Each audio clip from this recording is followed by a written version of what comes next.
अगर आज तुम्हारी जॉब लॉस हो जाए, जॉब चली जाए, तो तुम कितने दिन तक सरवाइव कर सकते हो? तुम खुद को पूछो अभी।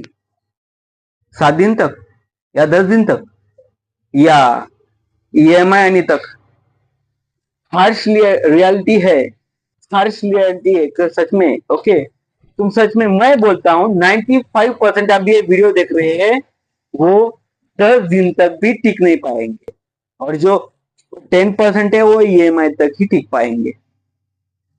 तो आज मैं ऐसा तरीका बताऊंगा, ऐसा तरीका तुम्हें समझाऊंगा कि तुम सैलरी, जॉब जाने के बाद भी 6 महीने तक आराम से तुम घर बैठ के खा सकते हो, जब तक तुम्हारी जॉब नहीं मिलती। तो चलो शुरू करते हैं। कंटेंट, कौन सा कंटेंट? जो कि तुमने अभी थंबनेल पे देखा है, वो है इमरजेंसी फंड। इमरजेंसी फंड क्या होती है? What is emergency fund? बड़े बड़े यूट्यूबर्स, बड़े बड़े फाइनेंस क्रिएटर्स बता रहे हैं, वो भी ठीक है। मैं आज रियल लाइफ में एग्जांपल देके बताता हूँ। देखो, ओके। तो एक्चुअली मेरा एक फ्रेंड है जो कि अभी पुणे में काम कर रहे हैं, उसका नाम है रोहित। तो उसका कैसा आईटी जॉब है। तो उसकी कंपनी ने क्या की, उसको सैलरी अच्छी थी। मैं भी कर रहा था, तो वो मेरा फ्रेंड ही है। तो मैं बोल रहा था भाई इमरजेंसी फंड रख रहा है क्या? वो बोल रहा नहीं यार, मुझे जरूरत नहीं है इमरजेंसी फंड की। 45,000 है, मेरी खर्ची भी नहीं है, ना शादी हुई है। तो मैं रख रहा था, मैं तब से रख रहा था, एक साल की बात है। ओके। तो उसकी आईटी कंपनी में बैक ऑफिस की जॉब थी, अच्छी खासी सैलरी थी उसकी भी, 45,000। तो वो बोल रहा था अच्छी खासी सैलरी है यार, ठीक जाता है, इमरजेंसी फंड जरूरत नहीं है। तो अचानक एक 4 मंथ पहले, 4 महीने पहले, उसकी कंपनी ने डाउन साइजिंग कर लिया, मतलब जॉब से निकाल दिया उसको। तो अभी डायरेक्ट पुणे में सिर्फ 1 महीना वो टिक पाया, उसके बाद डायरेक्ट हमारे घर में, मतलब हमारे सिटी में आ गया। वो बोला भाई यार, रहने के लिए बहुत तंगी हो रही थी, जॉब नहीं मिल पा रही थी, तो 1 ही महीना में टिक पाया। तो समझ रही हो मतलब कितना जरूर होता है इमरजेंसी फंड। मेरे पास भी इमरजेंसी फंड पर, मेरे जो 6 मंथ की सैलरी है, 6 मंथ का जो प्रॉफिट है, इनकम है मेरा ट्रेडिंग लाइफ में, वो सब मेरा स्टोर है अच्छा खासा। तो आज मैं बताऊंगा कि what is the emergency fund. Emergency fund यानी आपातकालीन मनी, जो आपातकालीन यूज होता है फंड, उसको इमरजेंसी फंड बोलते हैं। जो कि तुम्हारा हेल्थ केयर के इशू है, तुम्हारा हॉस्पिटलाइजेशन, तुम्हारी इमरजेंसी में क्या जॉब लॉस हुआ, उसके बाद बिजनेस लॉस, तुम्हारी कार रिपेयरिंग, तुम्हारी क्या घर का रिनोवेशन, ये सब इमरजेंसी फंड के काम आता है। तो आज मैं बताऊंगा इमरजेंसी फंड यूज कहाँ करनी है, यूज कहाँ करनी है एक्चुअली इमरजेंसी फंड। अगर तुम्हारी जॉब लॉस है, जॉब लॉस हुई तो यूज कर सकते हो। बिजनेस लॉस है तो यूज कर सकते हो। Car and home repairing, repair मतलब renovation, renovation in the sense repair, वो भी क्या अर्जेंट में हो रहा है। ओके, अर्जेंट में हो रहा है तो भी कर, तो ही कर सकते हो। ओके। यहाँ शॉपिंग, मोबाइल वगैरह ये इमरजेंसी फंड में नहीं आता, इमरजेंसी फंड का यूज मत करो। ओके। और सबसे मेन बात, मेडिकल इमरजेंसी। ओके, ये ऐसी कुछ चीजें हैं जो इमरजेंसी फंड में यूज होती है। ओके, यही यूज करना चाहिए।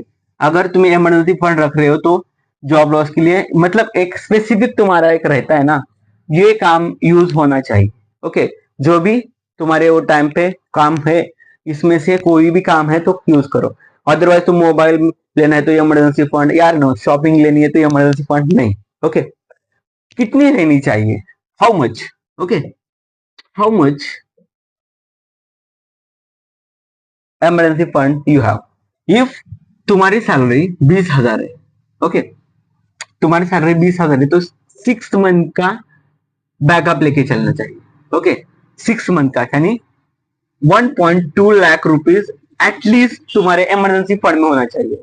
इफ तुम्हारा सैलरी है 40,000 रुपीज, ओके, तुम्हारी सैलरी है 40, तो तुम्हारी कितना होना चाहिए, 2.4, एटलीस्ट 1.5 लाख रुपए, 2.5 लाख रुपए तुम्हारे इमरजेंसी फंड में होना चाहिए। सिंपल सी बात। ओके, ये हो गई। ऐसे चीजें मैं बता रहा हूँ, कितने चाहूँ, कितना होना चाहिए, 6 मंथ का सैलरी होना चाहिए एटलीस्ट। ओके, 6 मंथ की सैलरी है, कहाँ रखे, वेयर टू सेव, कहाँ रखे, ये जो इमरजेंसी फंड है, स्टॉक में मत रखो, म्यूचुअल फंड में भी मत रखो, कहीं भी मत रखो।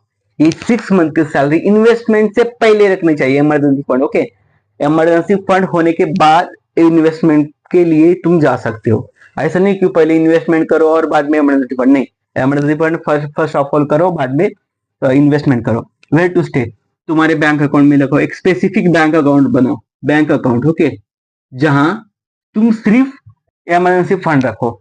एक छोटा ग्रामीण बैंक जो भी है, एक बैंक में जीरो अकाउंट रहता है, वहां रखो, अच्छा खासा, उधर टच भी मत करो। मैं तो बोलता हूँ एटीएम भी मत निकालो उसका। एटीएम निकाल सकते हो बट इमरजेंसी के लिए लगता है, बट यूपीआई वगैरह कुछ नहीं उधर।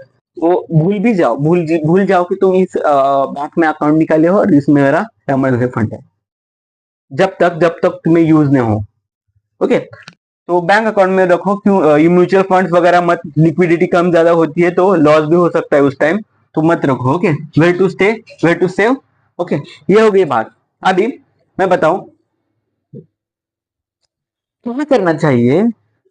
जो तुम बोलोगे कि कितना, तुम 6 मंथ की सैलरी यार मैं कैसे रखूं, मेरे खर्चे है, ईएमआई है वगैरह वगैरह, तो क्या करो, 6 मंथ की सैलरी एक बार मत रखो, तो क्या करना है, तुम 20% रुपए सेव कर, 20% सेव करते हो हर हर महीने सैलरी का, नहीं करते हो तो तुम्हें पता नहीं है रूल, 50 30 20, 20% रूल सेव करते हो ना, 20% सेव करो, मतलब 20,000 सैलरी है तो तुम 4,000 रुपए सेव करो, 4,000 इंटू 10, मतलब एक साल में कितना होता है,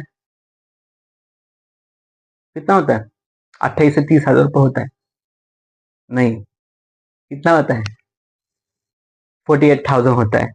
तो 1 2 साल में तुम्हारा इमरजेंसी फंड होता है, आराम से होता है 1 2 साल में। तो 20% से 30% करो, जब तक तुम्हारे इमरजेंसी फंड, तुम्हारे सैलरी का 6 मंथ की सैलरी ये नहीं होती, उसमें बजट नहीं होता, तब तक तुम क्या करो, इमरजेंसी फंड को बढ़ा सकते हो, मतलब 20% सेव करना है तो 40% सेव करो, बट एटलीस्ट तुम्हारे इमरजेंसी फंड एक बाजू रखो 6 मंथ की। ओके, तो ये करो। एक बात बोलू,